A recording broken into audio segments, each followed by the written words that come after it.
नमस्ते फ्रेंड्स। क्या आपने कभी महसूस किया है कि आप प्यार बहुत करते हो, लेकिन सामने वाला इंसान वो तुम्हें समझ ही नहीं पाता है और वो कहता है कि आप मुझसे प्यार करते ही नहीं हो या आप मुझे समझते ही नहीं हो। तो ये शायद सिर्फ हस्बैंड वाइफ या पेरेंट्स किड्स या शायद मैनेजर सबॉर्डिनेट उनके बीच का नहीं, ये जेनरिक प्रॉब्लम है। और ऐसे ही टाइप का information best author carry Chapman, 87 years young man, radio host भी करते थे वो। उन्होंने अपने फाइव लव लैंग्वेज की बुक सीरीज में लिखा है। तो ये वही कहते हैं कि हर एक इंसान अलग अलग भाषा बोलता है। कोई हिंदी कह सकता है, कोई इंग्लिश कह सकता है, या कोई दूसरी भाषा में भी बात कर सकता है। लेकिन अगर आप उसकी भाषा नहीं जानते हो तो क्या आप उनको समझ सकते हो? नहीं, राइट।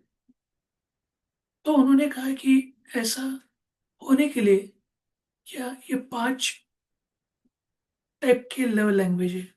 जैसे हम लोग अलग अलग भाषा में बात करते हैं, वैसे पाई फाइव लव लैंग्वेज उन्होंने कहा है। एक तो उन्होंने कहा कि वर्ड ऑफ अफर्मेशन। कई बार कुछ लोग शब्द जल्दी सुन सकते हैं या समझ जाते हैं, कि जैसे कि आप बहुत अच्छे हो, या मुझे आपके ऊपर गर्व है या नाज है। ये शब्द उनके लिए ऑक्सीजन का काम करती है।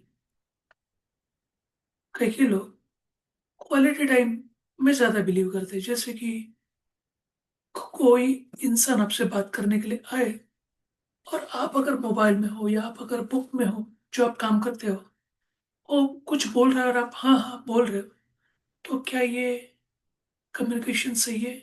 नहीं, राइट। तो ये क्वालिटी टाइम मतलब आप जो काम कर रहे हो, मोबाइल है या दूसरा कोई भी काम, सब कुछ बाजू में रख के उस इंसान का 100% फोकस देके सुनना और कम्युनिकेट करना। कई बार रिसीविंग गिफ्ट्स, तीसरा पॉइंट जिसमें लोग समझते हैं कि सिर्फ महंगे गिफ्ट देना ही बहुत इंपॉर्टेंट है। लेकिन कई बार मैं आपको याद कर रहा था या मैं आपको याद कर ही रहा था, इतने में आप आ गई। तो ये सिर्फ कहना भी लोगों के लिए गिफ्ट साबित होता है। चौथी भाषा, एक्ट ऑफ सर्विस। कई बार हम कुछ काम कर देते हैं, या सिर्फ पहले कहते हैं कि मैं कर देता हूँ, आप आराम करो। अभी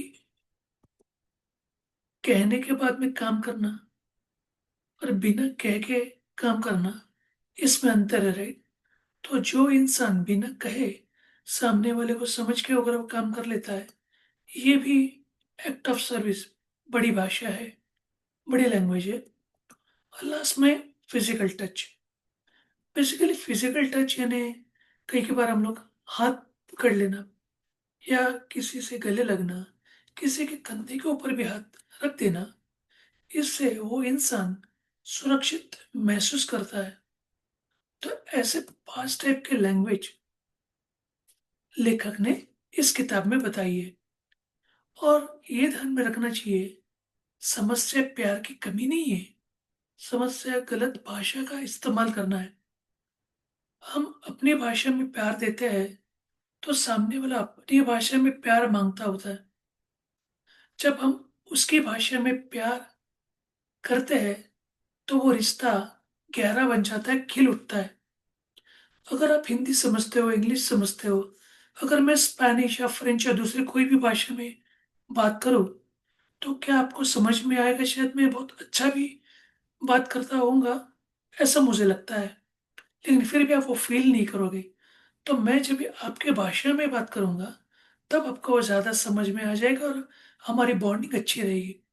और यही चीज़ लेखक ने इस चीज़ में कही है। आप खुद से एक सवाल कर दीजिए आज, कि मेरी लव लैंग्वेज कौन सी है और मेरे सामने वाले की लव लैंग्वेज कौन सी है। शायद अब आपका वो पार्टनर हो सकता है, शायद आपके बच्चे हो सकते हैं, शायद आपके मैनेजर या सबॉर्डिनेट्स या सीनियर हो सकता है। वो सोच के देखो और उसको उसी लैंग्वेज में बात करके देख लेना।